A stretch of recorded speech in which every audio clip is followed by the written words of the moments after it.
आखिर ये चमत्कार क्या है, ये चीज क्या है? क्या वाकई कैंसर बिना किसी एलोपैथी इलाज के ठीक हो पाता है? इलेक्ट्रोहोम्योपैथी जो चिकित्सा पद्धति है पूर्ण रूप से हर्बल है, प्लांट बेस्ड मेडिसिन है। इलेक्ट्रोहोम्योपैथी मेडिसिन से हम पेशेंट का ट्रीटमेंट करते हैं और कुछ ही मिनटों के अंदर, मैं कुछ घंटों की बात नहीं कर रहा हूँ, कुछ ही मिनटों के अंदर पेशेंट्स को आराम होना स्टार्ट हो जाता है। हमारे इलाज में पेन नहीं है, यदि कोई तकलीफ है हम तकलीफ को खत्म कर रहे हैं और हम इम्यून सिस्टम को डेवलप कराते हैं। इम्यून यदि आपका बढ़ गया तो निश्चित है कि हम कैंसर से हम बाहर आ जाते हैं। अब इलेक्ट्रोपैथी एक ऑप्शन के रूप में आ गया है कि कैंसर का इलाज इलेक्ट्रोपैथी में संभव है। समाज से कुछ लेते हुए सफल होने से कहीं ज्यादा महत्वपूर्ण है समाज को कुछ देते हुए सफल होना।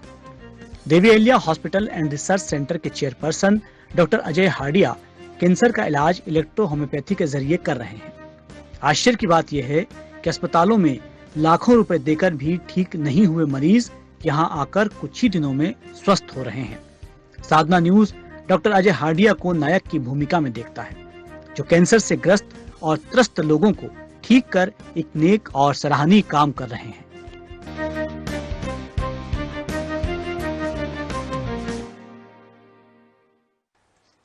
हर व्यक्ति सफल होना चाहता है, कई व्यक्ति समाज से सफल होते भी हैं, लेकिन सबसे महत्वपूर्ण बात यह है कि सफलता के इस रास्ते पर आप किस तरह से चल रहे हैं। आप जब सफल हो रहे हैं तो आप क्या महसूस कर रहे हैं, समाज आपके लिए क्या सोच रहा है, आप समाज को क्या दे पा रहे हैं।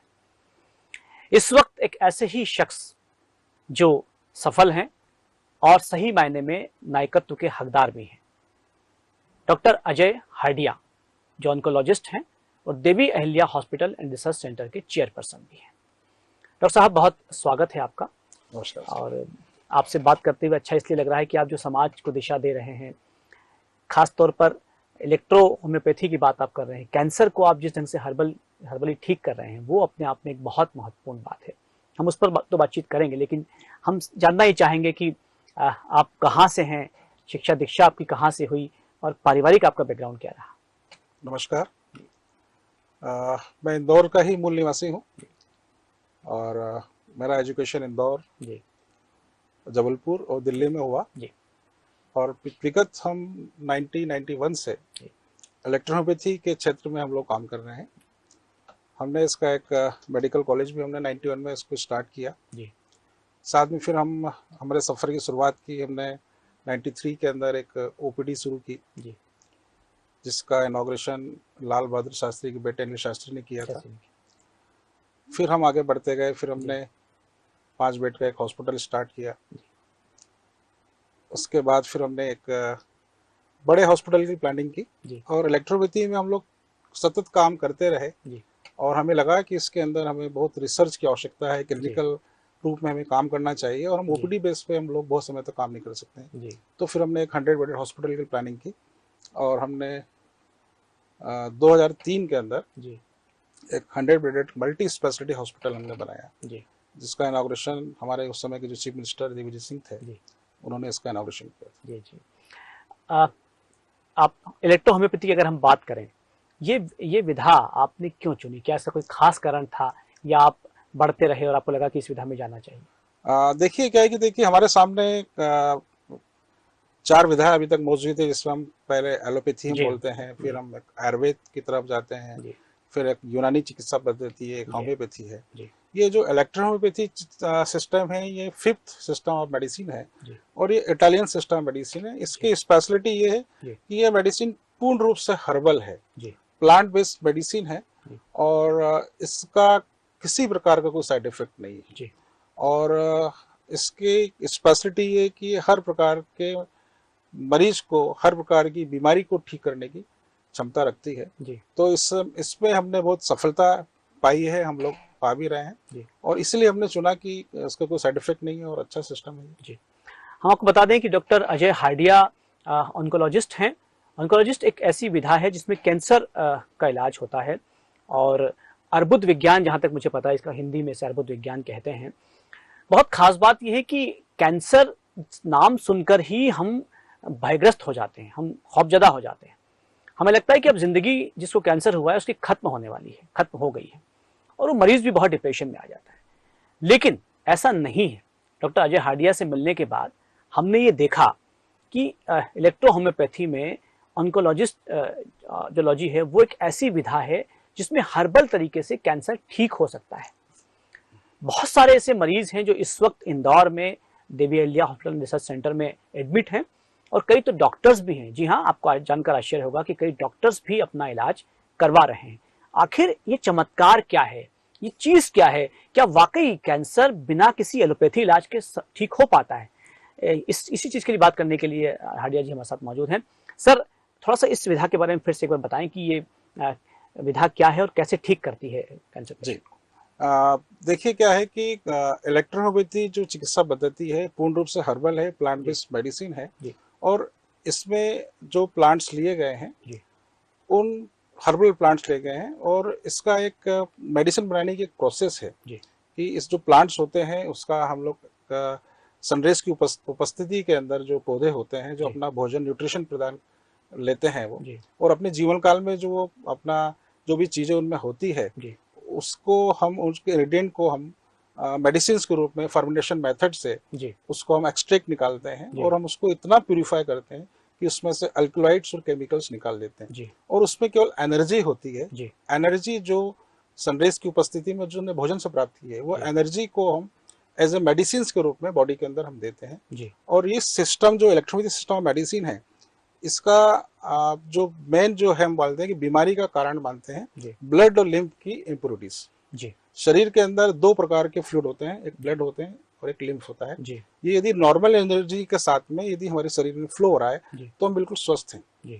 किसी भी वजह से, किसी भी इन्फेक्शन से, किसी भी वजह से यदि वो इम्प्योर हो जाते हैं तो ब्लड या लिम्फ दोनों यदि इम्प्योर होंगे तो हमें डिसीज होती है, और उसको यदि हम प्यूरिफाई कर दें, उसकी एनर्जी का सर्कुलेशन हम बराबर कर दें तो हर बीमारी को ठीक किया जा सकता है। तो ये इलेक्ट्रोपैथी की स्पेशलिटी है। बहुत सीधा सा सवाल है कि कैंसर किसी को हो जाता है, वो इलेक्ट्रोहोम्योपैथी क्यों अपनाए? क्योंकि लोग डर जाते हैं और उनको सूझता नहीं, वो सीधे एलोपैथी पर जाते हैं और कीमोथेरेपी और रेडिएशन शुरू हो जाता है। और कीमोथेरेपी के हमको दुष्परिणाम भी पता है कि बाल झड़ जाते हैं, आदमी कहते हैं कि जिंदा लाश बन के रह जाता है। वो जिंदा तो रह पाता है शायद, लेकिन वो जिंदा लाश हो जाता है। आपके पास, आपके अस्पताल में व्यक्ति जब आए तो किस विश्वास के साथ आए?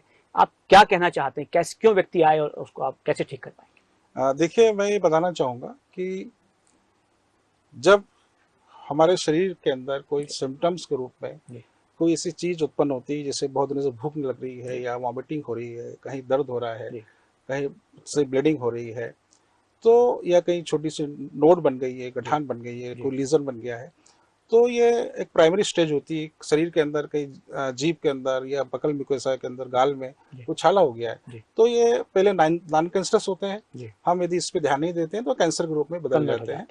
तो अभी तक वर्ल्ड के अंदर कैंसर का जो इलाज होता है वो एक ही प्रकार का इलाज होता है। हम कहते हैं कि एलोपैथी के अंदर कि जैसे ही सिम्टम्स के रूप में आता है और हम अपने डॉक्टर के पास जाते हैं, डॉक्टर जब नॉर्मल जब मेडिसिन देते हैं उससे वो छाला या वो बीमारी जब ठीक नहीं होती है तो फिर उसकी जांच कराई जाती है, सोनोग्राफी कराते हैं, एमआरआई कराते हैं, सीटी स्कैन कराते हैं, एंडोस्कोपी कराते हैं।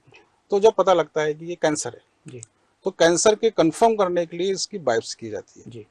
और जैसे ही हम बायोप्सी करते हैं तो बायोप्सी करते से ही कैंसर पूरे शरीर में फैल जाता है। ये हमारा ऐसा मानना है। और फिर हमारे ऑन्कोलॉजिस्ट बोलते हैं कि हम इसकी सर्जरी करेंगे। उसकी सर्जरी की जाती है। सर्जरी के बाद में दोबारा से फिर उसका जो पार्ट लिया जाता है, दोबारा से फिर उसको बायोप्सी करके फिर उसको हम देखते हैं कैंसर किस प्रकार का है, फिर कीमोथेरेपी देते हैं, रेडिएशन देते हैं। तो ये पूरा इलाज जो है बहुत ही दर्द भरा पूरा इलाज होता है। पेशेंट्स के बाल चले जाते हैं, पेशेंट को हम जब सिकाई की जाती है, रेडिएशन किया जाता है, तो आसपास के टिश्यूज जल जाते हैं, सेल्स जल जाते हैं। तो इस प्रकार से वहाँ पे डिजनरेशन हो जाता है, नेक्रोसिस हो जाता है। तो कैंसर का इलाज ठीक होने की जगह उसमें और समस्याएं उसकी बढ़ती चली जाती हैं। तो यही है कैंसर का इलाज। इसके बनिस्बत हम बोले कि हमारा जो इलाज है, हम जो देवेलिया हॉस्पिटल में जो ट्रीटमेंट होता है वो कैंसर के किसी भी स्टेज का, first stage to last stage, जहां पर हमारे ऑन्कोलॉजिस्ट बड़े बड़े कैंसर अस्पताल बोलते हैं कि अब इलाज संभव नहीं है। जब उसको पेन चालू हो जाता है और जब पेशेंट्स को मॉर्फिन दी जाती है पेन को ठीक करने के लिए, समाप्त करने के लिए, जबकि वो जो मॉर्फिन होती है वो हमारे ब्रेन को ब्लॉक कर देता है कुछ समय के लिए, और पेशेंट नशे में पड़ा होता है जी। अच्छा। और फिर भी वो दर्द से तड़पता है जी। तो उस स्टेज में हमारे पास पेशेंट आते हैं जी। और हम उन मरीज को अस्पताल में हम लोग एडमिट रखते हैं, 7 दिन भर्ती रखते हैं, और उनकी मॉर्फिन या जो भी उनका एलोपैथी ट्रीटमेंट हो रहा होता है हम टोटल उसको बंद कर देते हैं, और हमारी ही मेडिसिन से, इलेक्ट्रोपैथी मेडिसिन से हम पेशेंट का ट्रीटमेंट करते हैं। और कुछ ही मिनटों के अंदर, मैं कुछ घंटों की बात नहीं कर रहा हूँ, कुछ ही मिनटों के अंदर पेशेंट्स को आराम होना स्टार्ट हो जाता है, और धीरे धीरे 12 घंटे, 24 घंटे, 48 घंटे, 72 घंटे में पेशेंट अपने आप को बेहतर महसूस करता है। और 7 दिन में हम जब डिस्चार्ज करते हैं तो पेशेंट लगभग 70-80% अपने यहाँ से उनकी तकलीफों के अंदर आराम मिल जाता है। तो ये एक हमारे ट्रीटमेंट की 7 दिन तो आप अस्पताल में रखते हैं, उसके बाद में उसे कब तक लेना बिल्कुल पड़ता है? 7 दिन हम लोग एडमिट रखते हैं, इसके बाद फिर हम उनको जो ट्रीटमेंट यहाँ पे अस्पताल में हो रहा होता है वही प्रोटोकॉल हम बोलते हैं कि मेडिसिन दे देते हैं, और वो उनके घर पे लेते हैं। और हम ये बोलते हैं कि पेशेंट को हमारा जो इलाज है वो 6 से 8 महीने लेना चाहिए। ठीक है। वो 6 से 8 महीने इलाज वो ले लेता है तो उसकी बहुत सारी प्रॉब्लम्स खत्म हो जाती है, और ऐसे भी मरीज है जो मेटास्टेसिस वाले हैं वो भी हमारे अस्पताल में ठीक हो रहे हैं।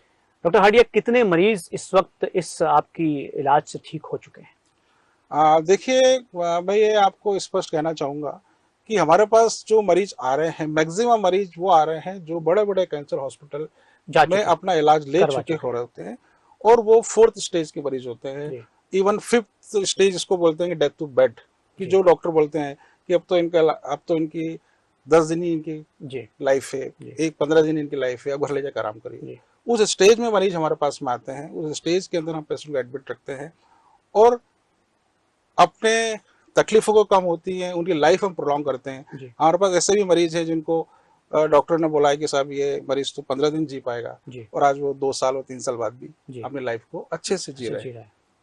तो हम ये कहते हैं ना कि जो लाइफ तो ईश्वर ने दी है, हम किसी की डेथ डिसाइड नहीं कर सकते, और निश्चित है कि हमारा इलाज ऐसा है कि इसमें ऐसे भी मरीज हमारे पास हैं जो मेटास्टेसिस के हैं, जो कभी ठीक नहीं हो सकते हैं, वो मरीज भी 2 महीने में ठीक हो गए। क्या आप उन मरीजों को जिन्हें कैंसर अभी डायग्नोस ही हुआ है, क्या आप विश्वास के साथ उन्हें कह सकते हैं कि वो सीधे जो है वो इलेक्ट्रोहोम्योपैथी के पास में आए, आपके पास में आए, आप उन्हें ठीक कर देंगे? क्या आप इस विश्वास आप कह सकते हैं? देखिए, विश्वास एक बहुत बड़ी बात आपने कही। और हमारा जब हम कहते हैं कि कैंसर है, कैंसर हुआ है, और जैसे ही कैंसर होता है तो आधा तो मरीज को पता लगता है कि उसको कैंसर हो गया, तो सोचता है कि अब उसकी लाइफ ही खत्म हो गई है। परिवार वाले लोग बोलते हैं कि अब तो ये जिंदा ही नहीं रह पाएगा। तो ये आधा तो वही वो अपने आप को मान लेता है कि उसकी लाइफ नहीं है। और जब वास्तव में यदि हमारे पास उधर असली स्टेज में यदि पेशेंट आ जाए और हम ट्रीटमेंट करें तो निश्चित है कि उसके पेशेंट की कम तकलीफ के अंदर, कम चीजों के अंदर अधिक वो लाइफ को जी सकता है। मैं एक और बड़ा सवाल मुझे लग रहा है, जो आम सवाल है, ये अमूमन ये बात होती नहीं है इस पर, जो एलोपैथी में इलाज होता है और जो आप इलाज करते हैं उसमें पैसों में, कॉस्टिंग में क्या अंतर आता है? कॉस्टिंग में तो मैं ये कहूँगा कि एलोपैथी के अंदर तो कोई कॉस्टिंग का क्राइटेरिया ही नहीं है। वहाँ तो क्राइटेरिया ये है कि कोई मरीज बोलता है कि मैंने 5 लाख खर्च किए, कोई बोलता है मैंने 20 लाख खर्च किए, कोई बोलता है मैंने 50 लाख खर्च किए, और वो 2-4 महीने में ही 50 लाख खर्च कर देता है। परंतु हमारा जो ट्रीटमेंट है, हमने हमारा प्रोटोकॉल बनाया है कि हम 7 दिन एडमिट रखते हैं। हमारे अस्पताल में 3 प्रकार की कैटेगरी है, सेमी प्राइवेट, प्राइवेट और साथ में डिलक्स रूम में। जनरल वार्ड हमने इसलिए अभी खत्म किए कि पेशेंट जब कैंसर के मरीज आते हैं तो उनको बहुत सारे वुंड्स होते हैं, ट्यूमर होते हैं, वो तकलीफ होती है, तो निश्चित ही एक दूसरे का दर्द देख के भी वो लोग परेशान हो जाते हैं। तो अब हमने सेमी प्राइवेट और प्राइवेट रूम भी हमने रखे हैं। तो उसको हमने बनाया है कि यदि हम 5 दिन भर्ती रखते हैं तो 40-45 हजार रुपये खर्चा होता है। यदि हम लोग 7 दिन भर्ती रखते हैं तो 60-65 हजार रुपये खर्च होता है। ये 7 दिन का है, जिसके अंदर पेशेंट का बेड है, रूम है, उसका पेशेंट का फूड है, खाना है, वो सब अपने पास से हम देते हैं। तो यही इलाज है। और मंथली इलाज हम बोलते हैं कि तो उसका खर्चा आता है 30,000 रुपये, 35,000 रुपये महीना का। तो टोटल हमारा खर्चा हम कहेंगे कि 2.5 लाख 3 लाख रुपए टोटल 6 से 8 महीने खर्चा हो जाता है। ये बात करने का यहाँ एकमात्र मकसद ये है कि हम देख रहे हैं समाज में कैंसर जो है आज भी जो है वो मौजूद है। जब लोग आज भी कैंसर का नाम सुनते हैं तो परेशान हो जाते हैं। ये बात यदि उन तक पहुंचती है, इस बात को मैं इसलिए भी यहाँ कहना चाह रहा हूँ कि आप तक ये बात अधिकतर लोगों तक पहुंचे और आप भी पहुंचाएं कि कैंसर के मरीजों को अब घबराने की आवश्यकता नहीं है। अब इलेक्ट्रोहोम्योपैथी में हर्बल ट्रीटमेंट उपलब्ध है और डॉक्टर हार्डिया तो के पास तो आ ही सकते हैं, आप इसके अलावा भी, क्योंकि ये एक बहुत सामान्य सी बात है कि आप इलेक्ट्रोहोम्योपैथी पर जाएं, डॉक्टर हार्डिया जी के पास में आएं और इलाज करवाएं, क्योंकि जब तक विश्वास के साथ में आप नहीं आएंगे तब तक शायद आप उससे मुक्त नहीं हो पाएंगे। डॉक्टर हार्डिया, क्या इस तरह से हम ये कह सकते हैं कि एलोपैथी कैंसर पर बिल्कुल कारगर नहीं है? आप देखिए क्या होता है कि मैं ये नहीं कहूंगा कि बिल्कुल कारगर नहीं है, परंतु एलोपैथी का जो प्रोटोकॉल है वो हमारे प्रोटोकॉल से बिल्कुल डिफर है जी। क्योंकि अभी जैसे ही कैंसर डायग्नोस होता है तो बड़ी बड़ी मशीनों, बड़े बड़े अस्पतालों के अंदर सिटी स्कैन, एमआरआई, एंडोस्कोपी, ये सब मॉडर्न हॉस्पिटल में अवेलेबल है और कैंसर का बिल्कुल भी प्रोटोकॉल बनाया है। हम टाटा में इलाज कराएं या एम्स में इलाज कराएं या अमेरिका में कराएं या यूके में कराएं कि वही इलाज है कि बायोप्सी है, बायोप्सी के बाद में सर्जरी है, कीमो है, रेडिएशन है। आप और हम सब लोग जानते हैं कि पूरा इलाज ही बहुत पेनफुल होता है कि पेशेंट तो पहले ही वो बहुत परेशान है और उसको उस इलाज के अंदर उसको और अन्य तकलीफें होती है। और हमारा जो इलाज है, हमारे इलाज में पेन नहीं है, यदि कोई तकलीफ है हम तकलीफ को खत्म कर रहे हैं और बीमारी को हम जड़ से खत्म करने का प्रयास करते हैं। हमारा जो ट्रीटमेंट है इम्यून सिस्टम को डेवलप करता है। हमारी मेडिसिन में एनर्जी है और हम इम्यून सिस्टम को डेवलप करते हैं। इम्यून यदि आपका बढ़ गया तो निश्चित ही कि हम कैंसर से हम बाहर आ जाते हैं। हम ऐसा खान पीन करते हैं ताकि वो कैंसर सेल्स को, कैंसर का भोजन जो हम बोलते हैं कि प्रोटीन है, वो ना मिले और हम हाई प्रोटीन डाइट को अपने खाने में बंद करते हैं। वो पेशेंट को बोलते हैं कि वो अल्कलाइन डाइट्स ले, फ्रूट्स का, वेजिटेबल्स का यूज करे। तो निश्चित ही कि कैंसर को जब उसको फूड ही नहीं मिलेगा तो वो उस बीमारी से ठीक होना चाहिए। मैं फूड पर थोड़ा सा एक बार कंसंट्रेट और करना चाहूंगा। फूड हैबिट में क्या होना चाहिए एक कैंसर पेशेंट को? देखिए, हम बोलते हैं कि कैंसर मरीज को हाई प्रोटीन डाइट बिल्कुल बंद करना चाहिए जी। जिसके अंदर जो हमारे नट्स होते हैं जी, उसको, अखरोट, बादाम, काजू, उसको बिल्कुल बंद करें जी। दूध से बनी चीजें, पनीर है, घी है, दूध से बनी चीजें, मिठाई है, ये बिल्कुल बंद करें जी। नॉनवेज जो होता है, अंडा है और नॉनवेज की जो भी प्रोडक्ट है वो पूरे बंद करें जी। केवल फ्रूट्स और वेजिटेबल्स का ही मैक्सिमम यदि हम इस्तेमाल करेंगे तो कैंसर को हराने में मदद मिलेगी। और फ्रूट्स और वेजिटेबल्स में लिविंग एनर्जी होती है जी। और वो तुरंत हमारे शरीर को उपयोगी होती है और उसमें प्रोटीन नहीं होता है। तो प्रोटीन नहीं होने से हमारे जो सेल्स हैं, हमारे सेल्स को जब प्रोटीन नहीं मिलेगा तो कैंसर सेल्स वहां से खत्म होना चालू होंगे और वो न्यू सेल्स की वहां पे ग्रोथ होगी और कैंसर ठीक हो जाएगा। ये कॉन्ट्रडिक्शन क्यों है? एलोपैथी में तो ये कहा जाता है कि आप प्रोटीन डाइट डबल कर दें और आप कह रहे हैं कि बंद कर दें। हाँ, ये कॉन्ट्रडिक्शन इसलिए कहा जाता, हम लोग बोलते हैं कि हमारे ऑन्कोलॉजिस्ट भी समझते हैं, जानते हैं कि हाई प्रोटीन जो डाइट है वो कैंसर को बढ़ावा देती है, परंतु एलोपैथी के अंदर पेशेंट्स की ताकत बढ़ाने के लिए, उसके इम्यून सिस्टम बढ़ाने के लिए ऐसा कोई मेडिसिन नहीं है। क्योंकि हम जो भी मेडिसिन दे रहे हैं, हम बोलते हैं कि हम नॉर्मल एंटीबायोटिक कैंसर में काम नहीं करती है, इसलिए हम कीमोथेरेपी देते हैं। और कीमोथेरेपी हमारे ब्लड को, हमारे सेल्स को वो पूरी जला देती है। तो उस समय पेशेंट को बोलते हैं कि भाई आपको तो ब्लड जल गया है, तो ब्लड को बनाने के लिए आपको एनर्जी चाहिए, तो एनर्जी तो प्रोटीन में आती है, तो इसलिए कहते हैं कि आप डबल प्रोटीन लीजिए। तो इसीलिए, क्योंकि उनके पास कोई उसके पास ऑप्शन उपलब्ध नहीं है, इसलिए हाई प्रोटीन का। डॉक्टर हार्डिया, क्या हम ये समझें कि जिन लोगों तक इलेक्ट्रोहोम्योपैथी का कॉन्सेप्ट नहीं पहुंच पाता है वो लोग एलोपैथी में जाते हैं? क्योंकि एलोपैथी, जब हम सुनते हैं किसी को कैंसर हुआ है तो हम वो एलोपैथी का ही इलाज करवा रहा होता है। तो क्या आप ये सोचते हैं, क्या ये कहना चाहते हैं कि उन लोगों को पता नहीं है, अवेयरनेस की आवश्यकता है, अधिकतम लोगों तक ये बात पहुंचने की आवश्यकता है? देखिए, अवेयरनेस की आवश्यकता तो है ही और अभी तक ऑप्शन उपलब्ध नहीं है। अब इलेक्ट्रोपैथी एक ऑप्शन के रूप में आ गया है कि कैंसर का इलाज इलेक्ट्रोपैथी में संभव है। और दूसरी बात ये भी आती है कि जब डायग्नोस होता है तो पेशेंट फर्स्ट उसकी प्रायोरिटी होती है कि वो एलोपैथी की हो रही, अपना एक वो देखता है कि इससे मैं ठीक हो जाऊंगा। परंतु जब वो पूरा इलाज ले चुका होता है तो उससे पता लगता है कि ये कितना इसके अंदर तकलीफ है। हमारे पास ऐसे मरीज आ रहे हैं जो ऑलरेडी उनके परिवार में किसी को कैंसर हुआ है और उन्होंने कैंसर का इलाज लिया है और कीमोथेरेपी, रेडिएशन ली है, उसके बाद भी मरीज को तकलीफ बढ़ी है और मरीज की डेथ हो गई है। तो उनको पता है कि अब हम यदि दोबारा ये इलाज लेंगे तो हमारा मरीज नहीं बचेगा। तो इस ऑप्शन के रूप में वो गूगल सर्च करते हैं और हमारा हॉस्पिटल नाम आता है और वो हमारा इलाज लेते हैं। तो इस प्रकार से अब धीरे धीरे लोगों में अवेयरनेस भी आ रही है, लोगों में इलेक्ट्रोपैथी के प्रति अब विश्वास पैदा हो रहा है। जी। निश्चित रूप से जो मरीज आपके यहाँ से ठीक होकर जाते होंगे उनको सुनकर भी कई लोग आते होंगे, उनको समझ बिल्कुल बिल्कुल। हम लोग हमारे जो 7 दिन एडमिट रखते हैं तो हम हमारे हर मरीज का हम फीडबैक भी लेते हैं कि 7 दिनों में उन मरीज को कितना फायदा हुआ है, और मरीज निश्चित उनको खुशी होती है बोलने में कि वो कई मरीज तो बोलते हैं कि आप हमने आपका फीडबैक देख के आए तो आप भी हमारा फीडबैक लीजिए कि हमें कितना लाभ हुआ है। तो खुद आजकल खुद मरीज पेशेंट नहीं बोलता है, उसका अटेंडेंट बोलते हैं कि हम भी बोलना चाहेंगे ताकि लोगों तक ये बात पहुंचे। देवी अय्या हॉस्पिटल एंड रिसर्च सेंटर को लेकर आपकी भविष्य की योजना क्या है? आप कहाँ अपने आप को देखना चाहते हैं? अस्पताल को आप कहाँ देखना चाहते हैं? किस उद्देश्य के साथ में आप आगे बढ़ रहे हैं? देखिए, उद्देश्य तो बिल्कुल साफ है हमारा कि हम इलेक्ट्रोपैथी के माध्यम से देवी अय्या हॉस्पिटल आगे बढ़े।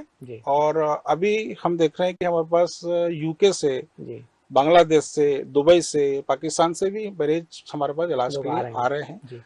और अभी ऑस्ट्रेलिया से एक पेशेंट अभी आने वाला है, यूके से भी एक पेशेंट अभी इलाज करके गए हैं, नेपाल से हमारे पास मैक्सिमम पेशेंट आते रहते हैं। तो ये अवेयरनेस बढ़ रही है और हम चाहते हैं कि हमारा देवी अय्या हॉस्पिटल पूरे इंडिया के साथ में ही पूरे वर्ल्ड में जाना जाए।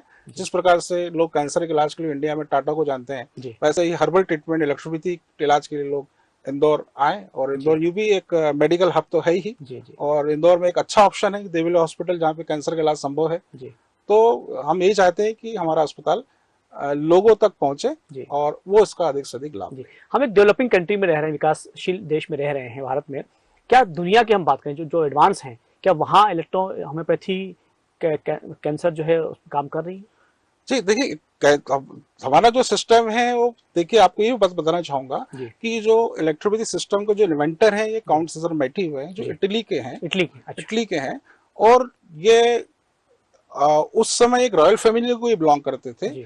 और इसका क्लिनिकल ट्रायल जो हुआ है इंग्लैंड के अंदर, लंदन के अंदर ब्रॉम्पटन हॉस्पिटल है, जहां पर 1890 से लेके 1895 तक इलेक्ट्रोपैथी का ट्रीटमेंट कैंसर के लिए वहां पे हुआ है। और वहां पर वहां के जो स्टूडेंट थे, और वहां की एक मॉडर्न मेडिसिन के नाम से एक मैगजीन भी निकलती थी, और जहां पर वहां पे हजारों मरीजों को कैंसर ठीक किया गया। अच्छा। तो 1890 और 1895 के बीच। तो ये इसके अलावा कैंसर का इलाज अमेरिका में भी हुआ। तो इससे पूरे वर्ल्ड के अंदर इलेक्ट्रोपैथी जानी जाती है। और अब अवेयर हो रहे हैं लोग इस पैथी के प्रति। डॉक्टर साहब, एक और बहुत महत्वपूर्ण बात यह कि आप अस्पताल जो है लगातार काम कर रहा है, लोगों को ठीक भी कर रहा है, लेकिन जिस ढंग से डायबिटीज बढ़ रही है पूरी दुनिया में बहुत रफ्तार से, कैंसर की स्पीड क्या है? क्या कैंसर पहले की तुलना में कम हुआ है या और तेजी से फैल रहा है? देखिए, कैंसर अभी WHO के आंकड़े हमें बताते हैं कि 2027 तक कैंसर हमारे इंडिया के अंदर 80% लोगों तक पहुंचेगा। ये WHO को आंकड़े बताते हैं कि कैंसर एक महामारी का रूप लेता जा रहा है। और अभी आंकड़े बताते हैं कि हर साल पूरे वर्ल्ड में 80 लाख लोग कैंसर से पीड़ित होते हैं। इंडिया में 15 लाख लोग कैंसर से पीड़ित होते हैं, और जिसमें से 70% लोगों की डेथ एक साल में हो जाती है। एक साल में हो जाती है। और आने वाले सालों में इसकी जो गति है वो 10 गुना रफ्तार से बढ़ रहा है। कारण क्या है? क्या कारण इसका यह है कि हमारा जो भोजन है वो, उस भोजन में पेस्टिसाइड्स जहर के रूप में हमारे सामने आ रहा है। और जो भी हम ग्रेन्स हम खाना खाते हैं, उसमें जो भी प्रोडक्ट हम ऑयल ले रहे हैं, शुगर ले रहे हैं, सब्जियां ले रहे हैं, सभी के अंदर पेस्टिसाइड्स के बगैर उसका नहीं बनाया जा रहा उसको। और यही एक सबसे बड़ा कारण है। तो ऑर्गेनिक खेती का इस्तेमाल किया जाए, ऑर्गेनिक फूड का इस्तेमाल करें, तो ही हम कैंसर से बच सकते हैं। अदरवाइज कैंसर तो बहुत महामारी के रूप ले रहा है। क्या आपको लगता है हम कंपेयर करें कि भारत जो है, जो दूसरे देश हैं, वहां की तुलना में ज्यादा मरीज हमारे यहाँ पर हो रहे हैं? क्योंकि जो डेवलप कंट्रीज हैं वो तो अवेयर हैं खाने पीने के प्रति। नहीं, मैं सर ये कहूंगा कि अमेरिका में सबसे ज्यादा कैंसर है। अच्छा। अमेरिका का ह्यूस्टन के अंदर एक कैंसर हॉस्पिटल है जहाँ पे लगभग 1.25 लाख पेशेंट की OPD पर डे की रहती। और हमारा देश तो कैंसर में भी आगे बढ़ ही रहा है। और हार्ट रोग के बाद में कैंसर सबसे ज्यादा, डेथ होने में कैंसर की सबसे ज्यादा संख्या है। हरिया जी, मैं अंतिम प्रश्न करना चाहूंगा कि लोगों को आप क्या कहना चाहेंगे, वो लोग खासतौर पर वो परिवार जहाँ जिनके परिवारजन जो है वो कैंसर से ग्रसित हो जाते हैं, वो क्या करें? हौसले की बात हम करें कि वो किस ढंग से अपने आप को ढांढस बंधाएं, क्या करें ताकि वो उनके मरीज ठीक भी हो जाए? देखिए, मैं यही आपके माध्यम से, मैं साधना न्यूज के माध्यम से ये बात कहना चाहूंगा कि ऐसे मरीज जो कैंसर पीड़ित हैं, ऐसा परिवार वो अपने खाने में पूरा चेंज करें, प्रोटीन डाइट पूर्ण रूप से बंद करें, नॉनवेज ना खाएं पेशेंट्स के लिए, और हाई प्रोटीन ना खाएं, वेजिटेबल फ्रूट्स का इस्तेमाल करें, अल्कलाइन डाइट्स लें, तो कैंसर को हराया जा सकता है। और दूसरा है कि ऑर्गेनिक फूड्स का हम इस्तेमाल करेंगे तो निश्चित है कि सब चीजों में परिवर्तन होगा। जी। आप थे डॉक्टर अजय हाडिया जी, जो ऑन्कोलॉजिस्ट हैं और Devi Ahilya hospital and research centre के चेयरपर्सन हैं, ऑनर हैं। आपसे बात करते हुए मुझे बहुत महत्वपूर्ण बात एक बार फिर से कहने की इच्छा हो रही है कि यदि आपके आसपास कोई कैंसर का मरीज हो, या आपके घर में हो, या आप खुद भी ग्रसित हो, तो घबराने की आवश्यकता नहीं है, क्योंकि एलोपैथी के इतर इलेक्ट्रोहोम्योपैथी में एक और हर्बल थेरेपी आ गई है, जिसके आप बहुत कम समय में, बहुत कम पैसों में आप ठीक हो सकते हैं। और ये कोई ख्वाब नहीं है, कोई कल्पना नहीं है, बल्कि ये हकीकत उतार कर लाए हैं खुद डॉक्टर अजय हाडिया। आप हमारे साथ में सब आए, हमसे बातचीत की, बहुत सारा धन्यवाद।